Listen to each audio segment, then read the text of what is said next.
Welcome, everyone. My name is Marley McNeil. I'm the Chief Operating Officer for Research Nova Scotia, your hosts for today's event. And before we begin this afternoon, I acknowledge that today's webinar is coming from Jabuktuk, which is on the Mi'kma'ki ancestral, which is located on Mi'kma'ki, the ancestral and unceded territory of the Mi'kmaq people. This land is governed by the treaties of peace and friendship that were struck in 1725-26 that have established a long-standing relationship between the nations. We are all treaty people. I also recognize that the people of African descent who have lived and contributed to Nova Scotia have been here for more than 400 years. So Research Nova Scotia decided to launch its competitive edge initiative earlier this year with a sort of a resurrection, if you will, of our very popular, let me see, what do we call the peer review observer program, which we had to suspend during the COVID shutdown, and we brought back basically because people wanted it to come back. It continues to be very popular, and it helps early stage researchers and students understand what is involved with the professionally peer reviewed competition. But more than that, the Competitive Edge Initiative is really designed to help researchers in this province, in Nova Scotia, become more successful at national grant competitions. And so we look at what is preventing success at those competitions very seriously. And one of the areas that was identified to us, both in our own peer review process for our new health investigator grant and by reviewers who also review for CIHR, is that Nova Scotia projects in general tend to have fairly weak sex and gender-based analysis sections. That impacts, of course, how successful a grant application is at a national competition, for instance, at CIHR. So we wanted to make sure that we could address that as an issue, because it's an issue that's been identified to us. And we turned to our partners at the Maritime Sport Support Unit, MSSU, because that was an issue that they were working on as well. And that's how we're able to bring this session to you this afternoon. They identified a science lead for sex and gender-based analysis, Dr. Natalie Rosen. And she agreed to come and help us out this afternoon. Natalie is an associate professor at Dalhousie University. And we're really pleased that she's agreed to share some time with you and give you her advice on how to develop a strong and thoughtful sex and gender-based analysis research section for your proposals. So Natalie, I'm going to turn it over to you in a second, but just going to touch on a bit of housekeeping.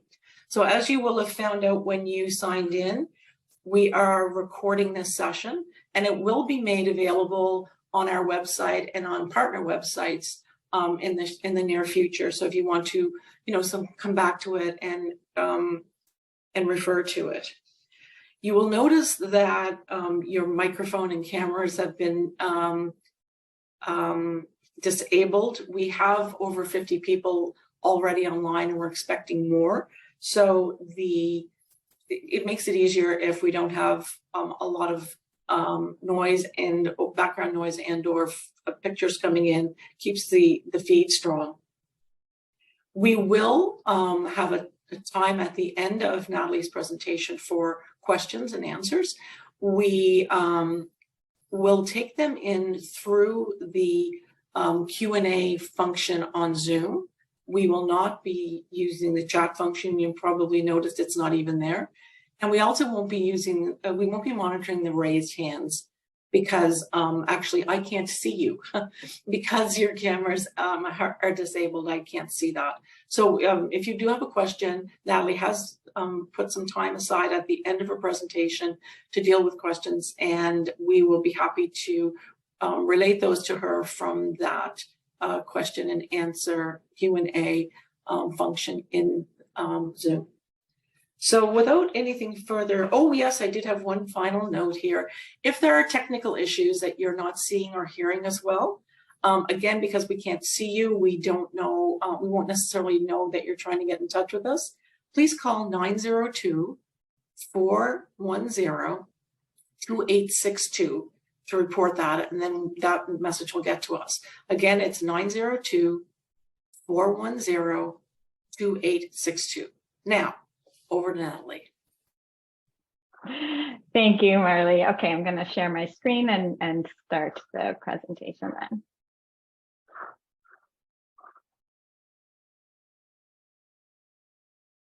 Okay, I'm going to assume, because we practiced this, that this looks okay. Thank you very much to the Research Nova Scotia for inviting me to give this talk today. I'm looking forward to it. And as Marley said, also looking forward to your questions that you have along the way. I am also joining you today from Dalhousie University, which is located on Mi'kma'ki. And as Marley mentioned, in Mi'kma'ki, there were these two treaties called the Peace and Friendship Treaties, signed in the 1700s, which were negotiated between the British Crown and the Mi'kmaq Nation. This agreement did not include ceding their land. So this means that the Mi'kmaq still own the land that I'm living on and joining you from today. And what I like to mention as especially important about the treaties is that they're about the relationships between people, how to treat people and coexist together, and that Indigenous peoples were to have the right to control their day-to-day lives. And then also, as Marley mentioned, I'd like to recognize the histories and legacies of the African Nova Scotian people, one of the oldest and established African Canadian communities who have been here for over 400 years. In this session, what I have planned is that we're going to explore some of the best practice guidelines for researchers to build more equitable, reflective, and inclusive research with respect to gender and sex. My aim today is to stimulate some of your critical thought with regards to the integration of sex and gender in research and in your grant applications, as mentioned, and to offer some resources to you for continued learning and planning. So I'm going to briefly talk about 4 key topics: participant eligibility, recruitment, sampling plans and data analysis, and then what you're probably most especially interested in as well is the measurement of genders and sexes. So in each of these sections, I'm going to provide both questions for your consideration and to guide your decisions, and some practical advice. Most of what I am going to share with you today comes from these fantastic new set of resources that are coming out of the Center for Gender and Sexual Health Equity, which is based out of UBC over in the West. So they receive partial funding from the CIHR, led by Drs. AJ Lowick and Kate Shannon, and began publishing a series of research equity toolkits on this topic in 2004.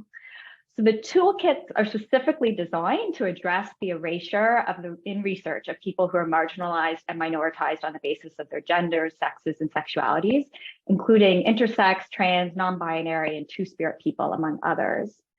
And they're designed to help researchers achieve these more accurate and actionable findings through their careful assessment of their methods and measurement. So I have the link there. They have published 4 so far that map onto the topics that I'm covering today. They're freely available through download. As I mentioned, what I'm sharing with you today is mainly coming from these excellent resources. So I highly recommend that you look at them and consult them closely. They'll be really helpful.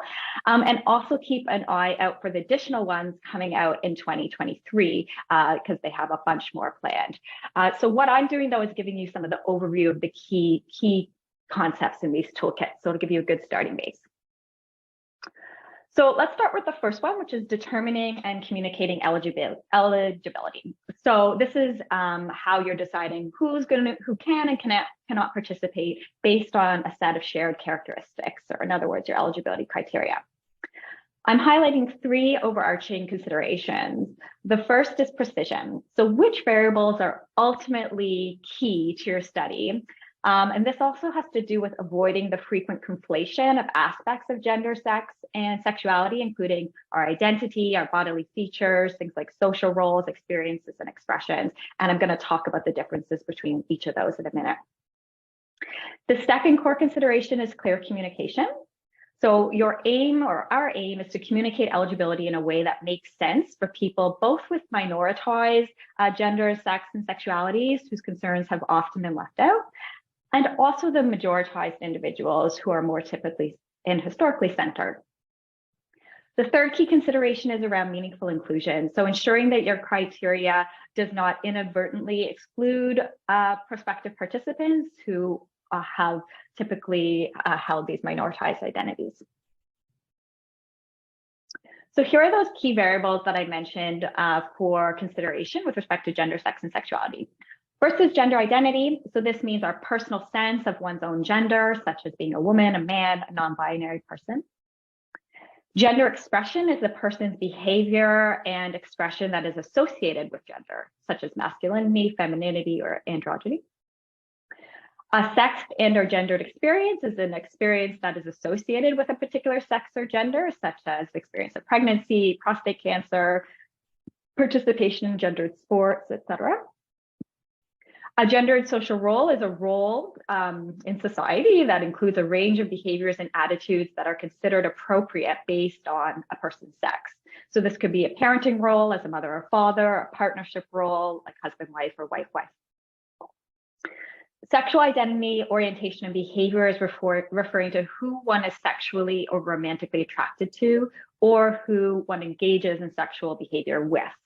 So gay people, aromantic people, women who have sex with women, men who have sex with men, etc. Okay, so these are some terms that I'm going to come back to as we go through the presentation. So I wanted to make sure we're all on the same page. So in terms of some key questions, the most important starting point for your eligibility criteria is what is the most appropriate shared characteristic among my participants? Am I limiting my eligibility criteria to gender identity, like women, despite being interested in an experience such as pregnancy? Am I conflating social role, such as being a father, with gender identity, such as being a man? Am I using gender or sexual identity, such as men, as a proxy for body parts, like having a penis? And who might be excluded if this key feature is used to determine our inclusionary criteria, and is that reasonable?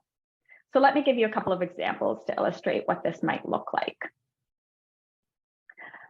Let's say we have a researcher who's interested in women's experiences of sexual violence while in prison.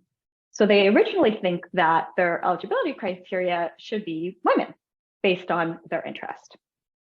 However, upon reflection, they realize that it's not actually the gender of the participants, but rather the experience of sexual violence while incarcerated in a women's prison. Therefore, the revised criteria is actually anyone who has experienced sexual violence while incarcerated in a women's prison, including cis, trans, non-binary, and anyone else who has had this experience. So you can see here that what we're aiming to do is avoid this overlap or conflation of gender identity with that gendered experience. Let's look at one other example then. So we have a researcher who's interested in condom use as HIV prevention among gay men and other men who have sex with men. So they think only men who have sex with men is eligible for my study. But upon further reflection, they realize I'm actually interested in condom use as HIV prevention among people who have penile and anal sex. Therefore, anyone who has penile and anal sex is actually eligible. So this is an example of avoiding conflating or using gender or sexual identity as a proxy for the body parts that they're actually interested in. Once you've revised your eligibility criteria, you also need to carry that thread through the rest of your study. So this means all other aspects of your study design, from your survey instruments to your intervention protocol and everything else that's sort of in the study that follows. And I'm going to talk about some of those other pieces as we go through the presentation. The other thing that's important to be considering with eligibility criteria is if you choose to exclude individuals, groups, or communities from your research, which might be reasonable, but it requires a careful justification to ensure you're not further contributing to marginalization. And this is the type of thing that needs to be explained in those sex and gender justification sections.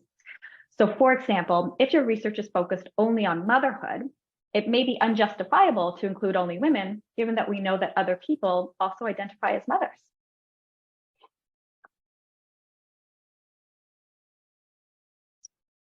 One quite common concern that has come up, and it's a concern that is common and somewhat reasonable, because I know from my own experience, I've had this experience with participants, and that is about pushback or confusion from the majority. If you start using language that may be new and unfamiliar to them, or explanations that you're going to hear about in my talk today that sort of like frame or contextualize the questions about gender and sex that you're asking. And in fact, I had some experiences when I started making some of these changes years ago, where one of my research assistants came and said, you know, we're getting people, like, I'm seeing a little pattern where there's this slight uptick of people stopping doing the survey, like closing and exiting right around our gender and sex questions. So this was that was a reflection of some of the pushback that we started to receive. But I think we're at a point where we need to consider what are the consequences also of continuing to use majority-oriented language. And the key consequence that I would argue is that it's contributing to continued structural marginalization of minority peoples from research. So it's not really an option. We need to move forward. And how can we do that in a thoughtful way that is not also going to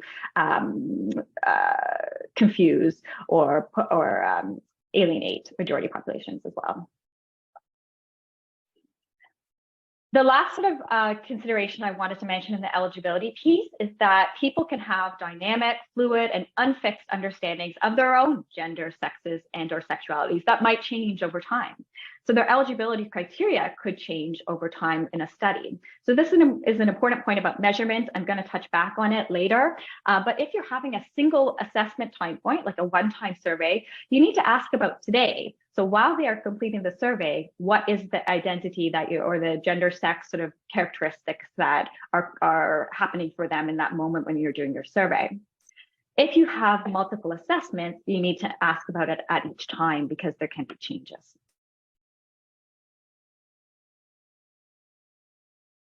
So moving on to the second piece, which is about effective recruitment strategies. So once we've determined who will be eligible for our research studies, we need to develop a recruitment strategy and a clear plan for identifying and reaching these participants, telling them about the study, and then enrolling them in it.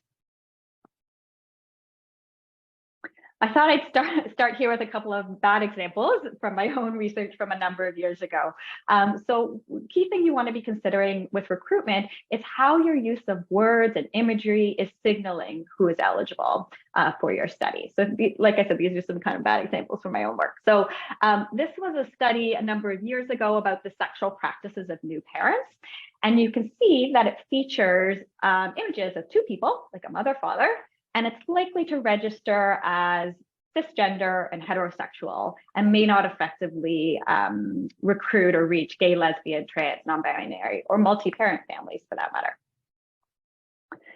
Here's another example of a flyer when we used to have flyers that people would take the tabs off of it, which sometimes we still use today. So this one, this was a study about pain during sexual activity. And you can see that it specifies women, when actually I was interested in the experience of pain during sex. And again, the imagery is signaling cisgender and heterosexual and white for that matter.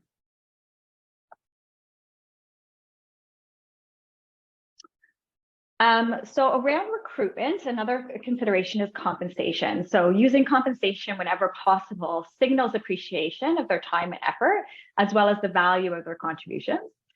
So consider also reimbursements around that can be incurred as a result of participation, like transportation costs, childcare costs, et cetera.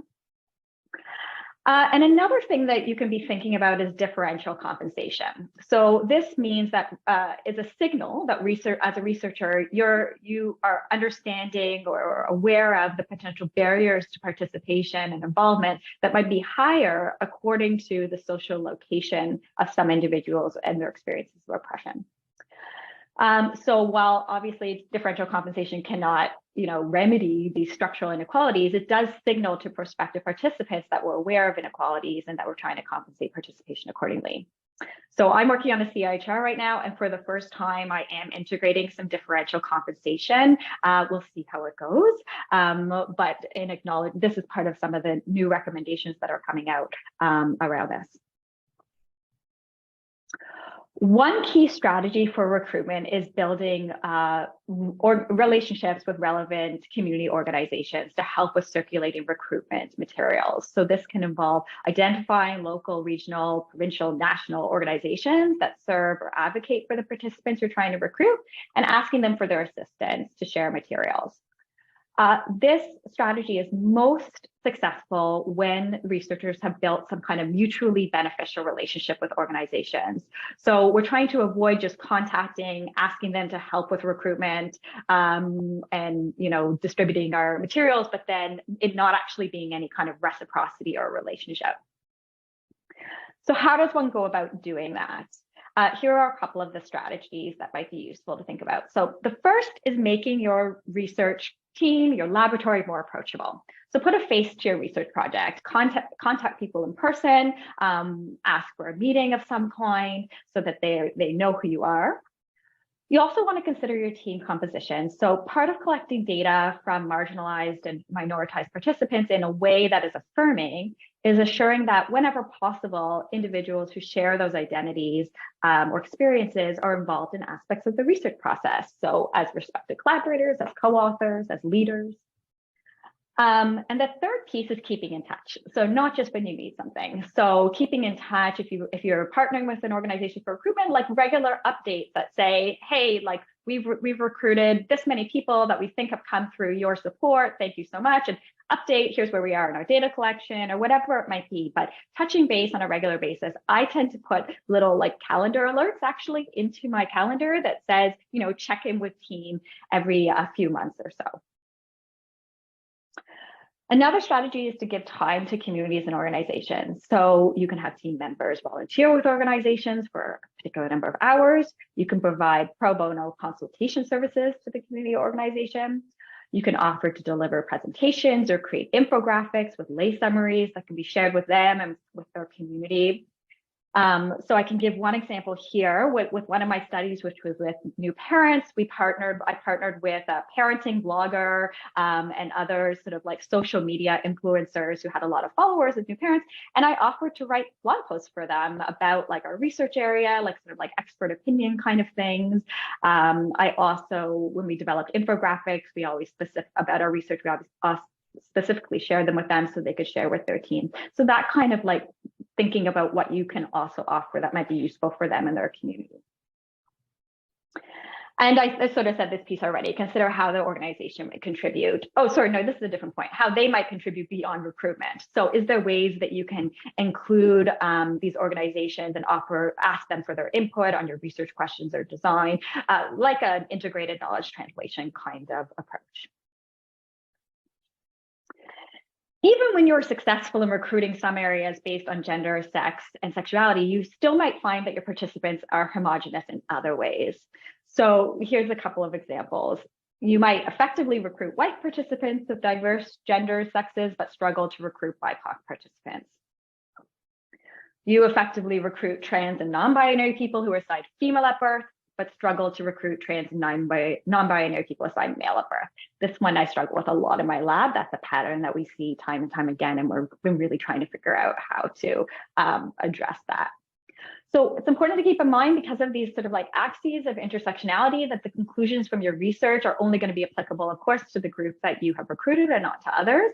And it's useful, and just keeping in mind that it's useful in your research and an issue of equity to develop strategies that can pay attention to sample diversity across these multiple axes of identity and experience, as appropriate for your study research questions, of course. The third toolkit focuses on sampling plans and data analyses. So of course, sample is the group of people for whom we collected data and we're using to answer our research questions and test our hypotheses. In the interest of time today, I'm not going into as much depth on this toolkit. It was the one that I struggle, and sort of these issues. This was the one I struggled a little bit the most to figure out how to kind of summarize and give some practical things, because it's quite complex. So I'm going to highlight some of the key questions that are addressed in the toolkit to kind of whet your appetite a little bit, and really encourage you to review this one more carefully with some really detailed examples that they give. So the key questions that they address are: is the sample representative and does it need to be? Is the sample large enough to ensure statistical power? Can I ensure the anonymity and confidentiality of participants? Will a convenient sample introduce problematic bias? What happens when certain participants are underrepresented in our sample? A common concern. And it also reviews, which I think many folks would be interested in, some of the options for aggregating or clustering or collapsing data in some way. And I'm actually going to, when I talk about measurement in a minute, also will give you a little bit of a sense of some of the options there too. But before I move on to that last toolkit on measurement, I just want to also make one note about the exclusion of underrepresented participants.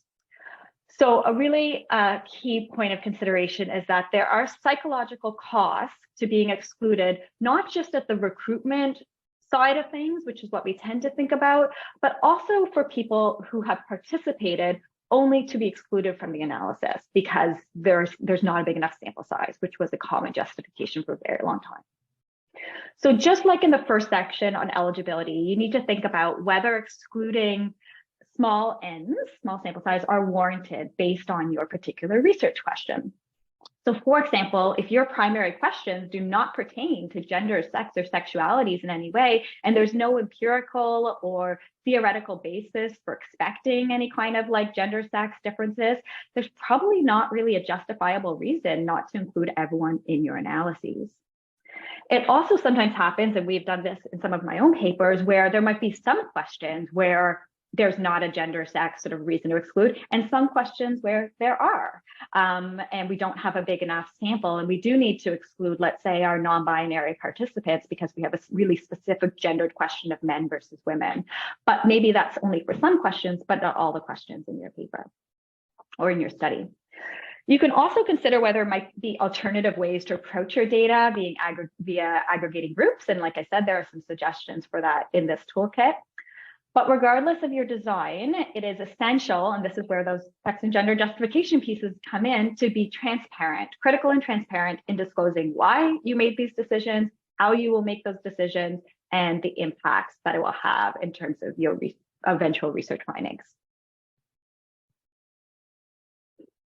Okay, I want to spend the remaining time talking about measuring genders and sexes.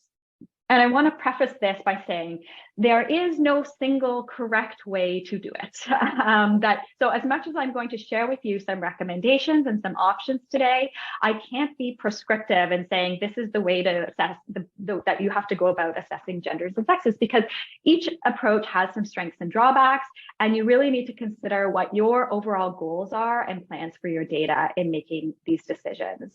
And especially considering the fact that how we do it changes often and quickly. And as someone who specifically works in the field of gender and sex, I can attest to that when I look over the last 10 years about how we've measured gender and sex and how much change there has been. So what I'm going to do is briefly review some of the common approaches with some of the strengths and weaknesses. And again, you can look at the particular toolkit for some more in-depth considerations, and they even do some decision guides to help you decide which approach might be best for your research. Around measurement, these are the 5 guiding principles. So you should be able to describe your sample accurately with as much nuance and detail as possible, which might mean asking about various aspects of gender and sex. Those are those pieces that I started out talking about: expression, roles, etc. This will help with generalizability. And also, as an added bonus, it's very helpful for future meta-analyses or systematic reviews on the topic. The second principle is to be intentional. So what I mean by this is that you have a strong justification for collecting the information you're asking about. When you don't have that justification, you might fatigue participants with unnecessary questions, so that's an issue of ethics, or imply the relevance of a variable that is actually not meaningful for your research. So if you're asking, let's say, about intersectionality, but that's actually not reasonable for your research question. And yeah, okay. The third piece is about precision. So this is about being careful not to use proxies for measuring people's identity and experience, and might rely on assumptions and stereotypes, and that often happens with that conflation issue that I talked about at the beginning. It also happens when we interchange variables that measure gender identity with gender expression or experience, or example, like assuming that all women are feminine. If you're interested in femininity, you should be measuring that rather than gender. I wanted to take a minute to talk about a couple of things that are seen as harmful practices now. So the first, and this is based on research and also a lot of feedback from people's experiences. So it is not a good idea to offer only binary options for the measure of gender and/or sex, like only asking about male, female. It is also a problem to use outdated or problematic language. So terms like transsexual or homosexual are seen as offensive to communities. You want to avoid, it is also difficult, and I've touched on this point already, to when you avoid using inclusive or precise language because you're just worried about confusing majority participants.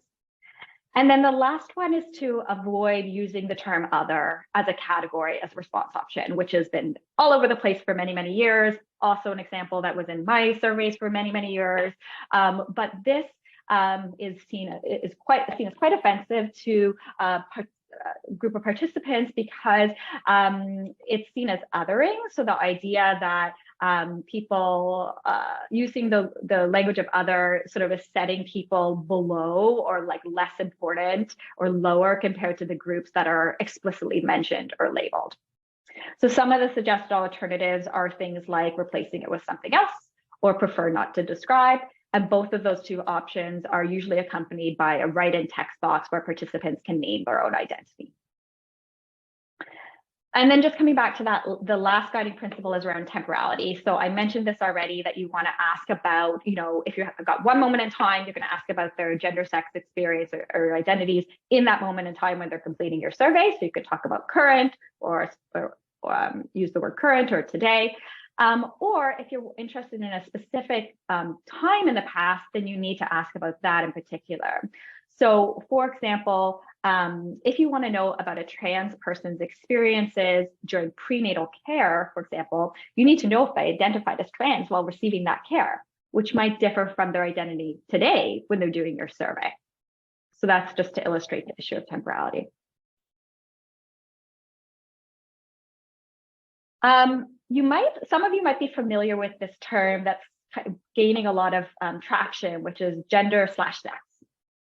And the idea of using the term gender/sex is that it's a concept that acknowledges that the human biology and sociocultural gender can be inextricably linked. So even if you want to measure some aspect of sex, like hormones, you're still measuring a variable that is influenced by gendered norms, like behaviors, roles and behaviors.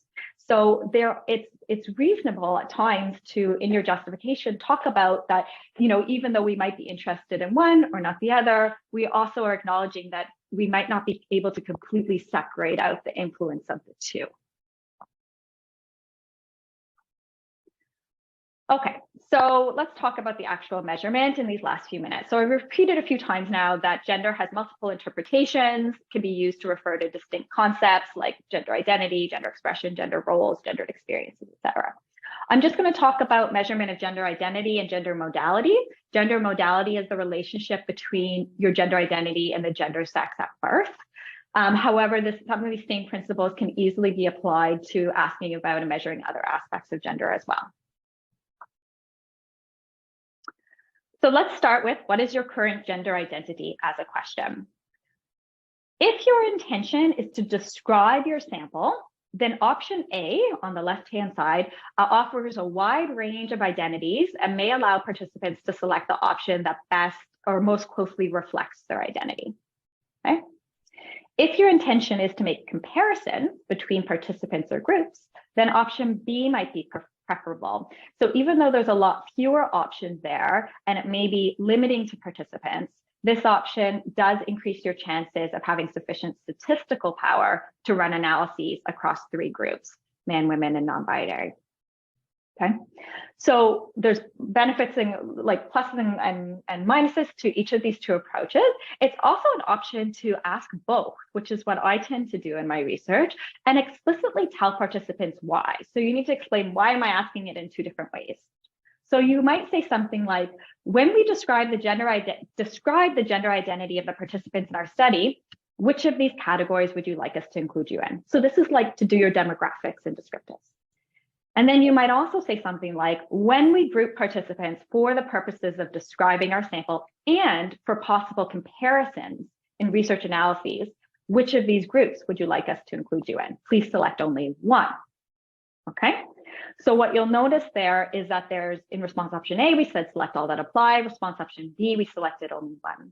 So while A might reflect people's experiences better, it leads to a number of decision points for the researchers. Are you going to allow participants to be represented in more than one groups in your analyses, for example? It's important to be intentional about thinking about this before you get the data. So when you're collecting the data. Option B is a bit more straightforward for analyses because you end up with these mutually exclusive groups. But the drawback is it doesn't leave room for people who subscribe to more than one identity. In terms of gender modality, so this is the relationship between a person's current gender identity and the gender sex they were assigned at birth, where cisgender refers to a person who was assigned a specific gender/sex and who currently identifies with that gender sex. And transgender or trans refers to a person who is assigned a specific gender or sex and who currently does not identify with it. Okay. Some people claim or understand their gender modality as an aspect of their gender identity. So a person might identify as a trans woman, for example, but others do not. A person might identify as a woman and will have been assigned the gender of a boy or man, but might not claim trans as an aspect of their identity. As another example, some non-binary people identify as trans and others do not. So we can't make assumptions about that.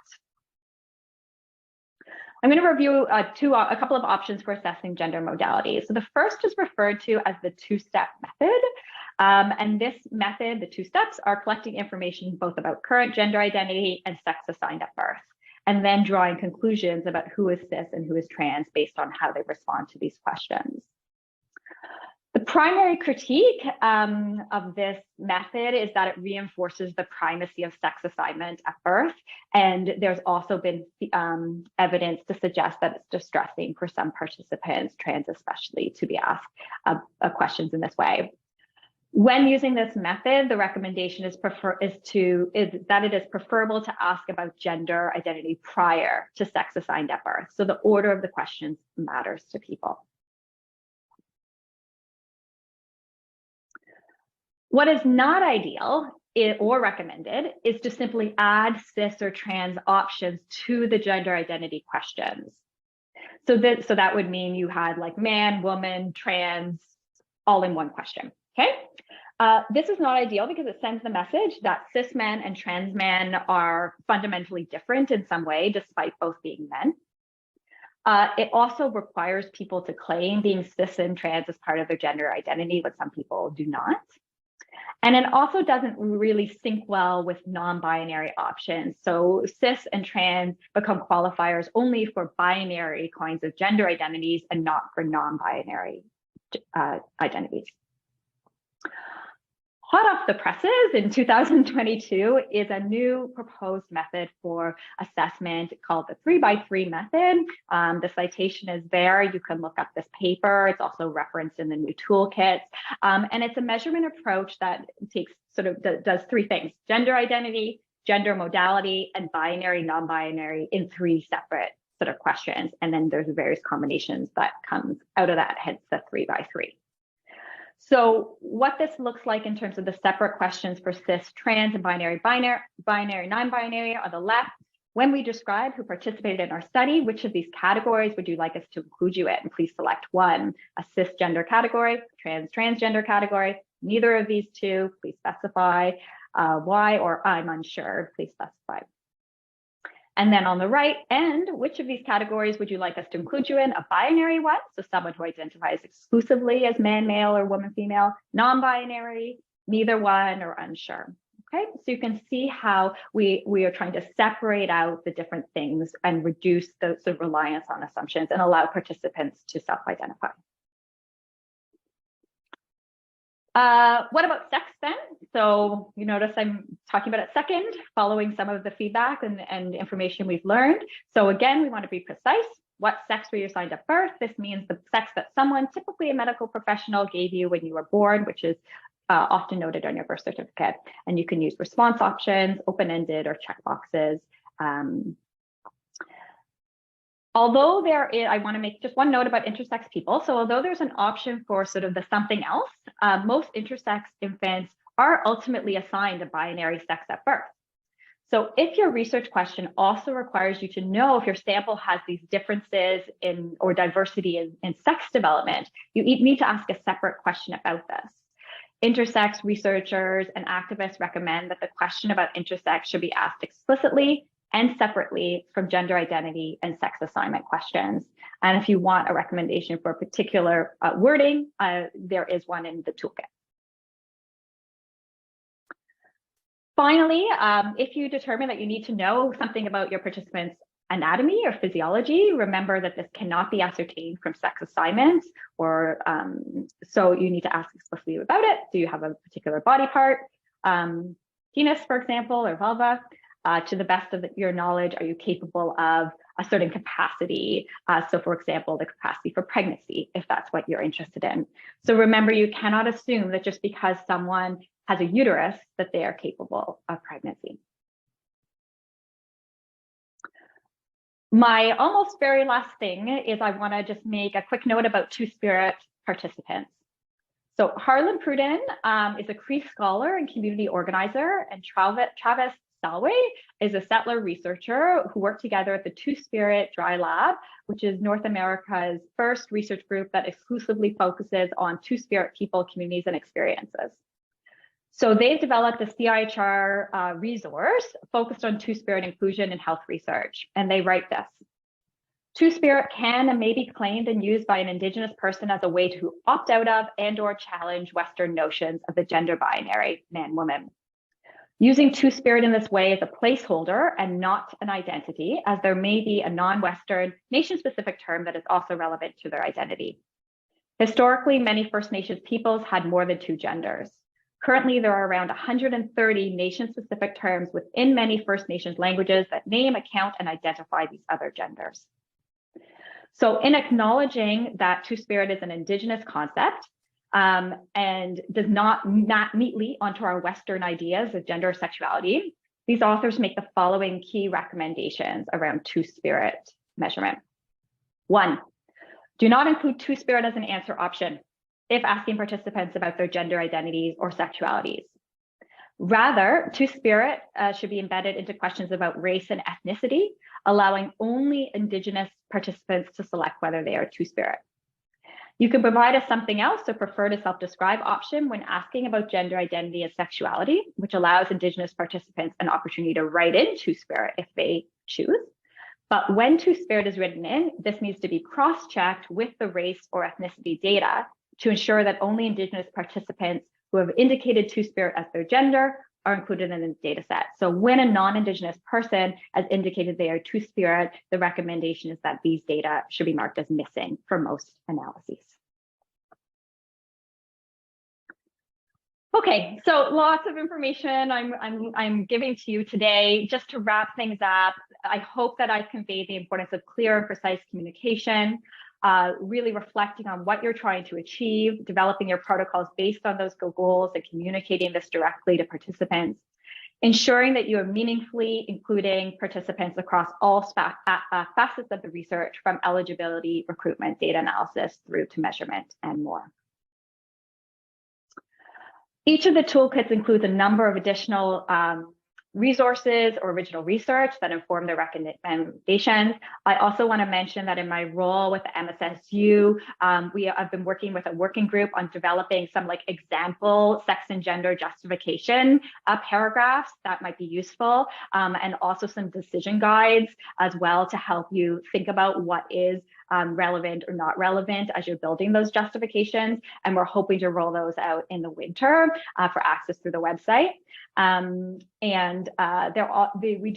do also offer some consultation service through the MSSU if you have specific questions about your particular grant. Okay, I went a little bit longer, but thank you all for listening, and I'm happy to talk about some of the questions. And yeah, I will stop sharing my slides now to take those questions. Okay, thank you very much, Natalie. A lot of information there for sure. And we've received a number of questions as well. So I'm going to read those out if you don't mind to make it life easier, and then have you respond if you will. So the first question, regarding change over time in terms of key variables, you noted a strategy is to ask these questions multiple times if there are multiple measured time points. Would you suggest also asking or inserting a question about fluidity or changing identity that goes beyond the gender fluid category of identity? Yeah, so I think that when we ask these questions across multiple time points, we need to, there is a benefit to asking consistently the same questions at each time point, because then as a researcher, it allows you to monitor for these changes. You can ask about gender, like in terms of specific terms, that gender fluid can be one of the ones when you've got, you know, multiple options. And then in terms of, sorry, you left, can you next time, Marley, just leave the question there so I can refer back to it before you click it to get that it erases. Oh, it's in the answered part. Okay, I see now. So you were asking about inserting a different question about fluidity that goes, yeah, oh, I see what you're saying. I'm not sure that you need to do that separately. Like, do you have a fluid gender or something? Because people might not know. That's sort of the whole principle behind it, is that it can be such a fluid process that people might not know in that point in time. So I think it's actually more helpful to include gender fluid as one of the response options and to do this sort of repeated assessment. I hope that answers that question. Okay, and I'm not actually doing anything to move them, so I think someone else might be. So okay, sure. Whoever's moving them, please don't. Okay. Second question, I'm in the process of completing my first qualitative study aiming to recruit trans and non-binary people, and we recruited participants in a variety of ways, including through social media. A problem we've encountered was people who have responded to the recruitment flyer who were not felt to be truthful. In other words, inconsistencies between the way they would answer questions to the point of outright contradictions. Any tips on how to address this sort of thing? Yeah, that's tricky. It's something a situation that we face a lot in my lab as well when we're doing sort of social media recruitment, which might be, I'm imagining, the kind of approach you're taking. Yes, you say including through social media. That's sort of like it's a bit of a research problem in general on social media to how to suss out disingenuous responders, is what we call them in my lab. So people who are not really representing themselves appropriately because they're just trying to participate or make money or whatever it might be. So I have a lot of tips on that of how we do it, how we manage it in my specific lab that I'm happy to chat about offline if you wanted to send me an email. But I think the solution in your particular case is potentially trying to go the strategy of building relationships with community, because when you can build a relationship with community organizations that specifically have the people that you're trying to recruit, there's a much higher likelihood of not attracting this disingenuous kind of responders that we get everywhere on social media. Or similarly, if you are going to stick with social media, trying to partner with organizations or groups that specifically have the following of the people that you're looking for.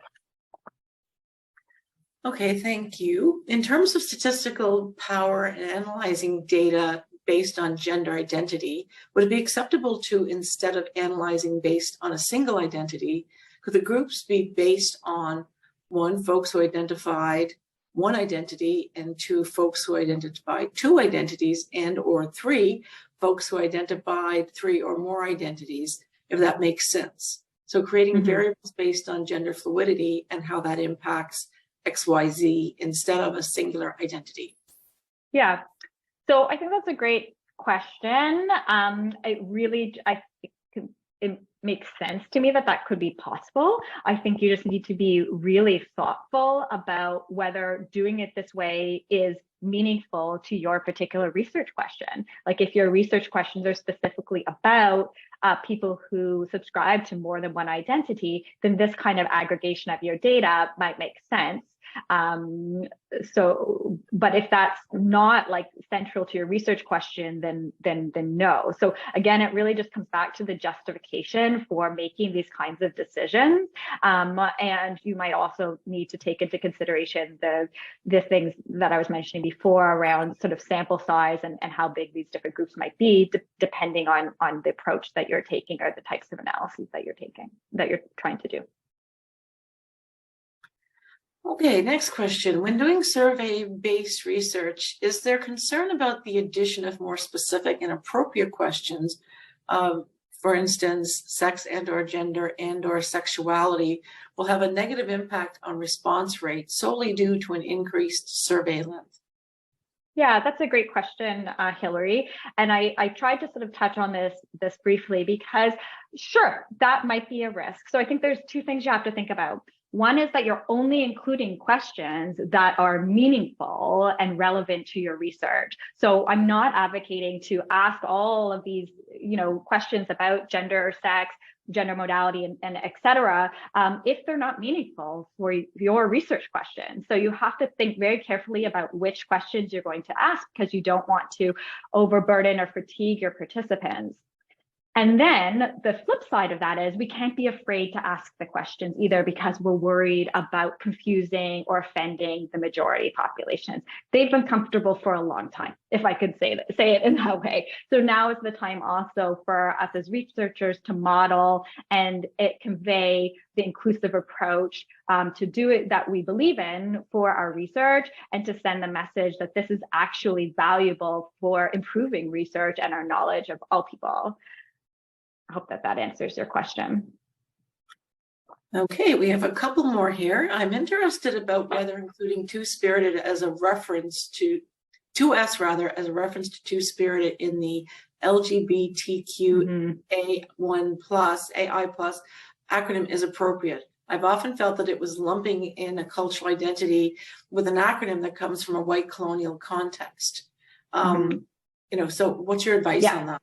Yeah, I love that question, Stephanie. I am with you, and I don't know. I think that the learning that I have recently, and I included at the end about Twospirit, I only learned this also myself in the last year. I moved my Twospirit questions into race, and this is all really it's not new to everyone, but it's changing, and we're trying to do better. And I guess I have that same, I get what you're saying. And my answer was, I think we need to ask the communities because at some point the 2S was added on there in response to communities. And so I don't know, I would have to do further reflection about what I would want to do personally around that acronym, but I would probably want to consult further before making a decision or a change on that. Okay, so next question actually starts with an excellent presentation. So yay, Natalie. So the question basically is, I noticed you mentioned experience with losing likely gender, sex, majority people due to them being put off by the new way these questions are being worded. You mentioned the importance of careful wording to not turn off majority participants. And then you later mentioned not letting this scare the researcher away from asking the questions that really need to be asked. It seems there's a danger in losing a chunk of people in our research, at least in the short term, until this becomes normalized. Any advice here on wording or educating this subgroup to avoid other issues in representativeness of our samples? Yeah, it's a good question, Sherry. Thank you, and hi. I've learned some stuff about this from when we started doing this. So I think it's a balance, and I think what I did early on was give too much explanation. So I think I was like, there were these long, we had these sort of longer paragraphs, and then people would maybe read it and think, well, maybe this study is not really about me. They're just interested in sex and gender minority groups or something like that.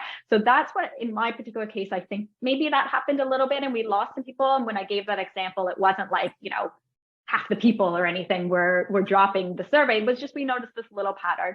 So I think it's about finding a balance where we include some explanations for why we're asking particular questions, but in a briefer, more straightforward kind of a way, and that we are still really clear that this study is about everyone.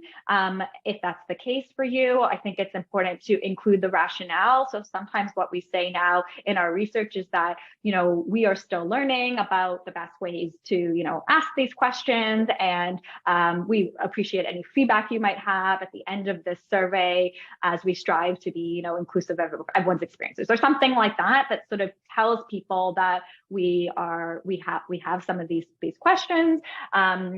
We can also, even in the beginning of the intro to the sex and gender section, do the same thing. And I think the advice that is from this group that really is very useful, and I encourage people to think about, is to introduce why you're asking a question, so everybody knows.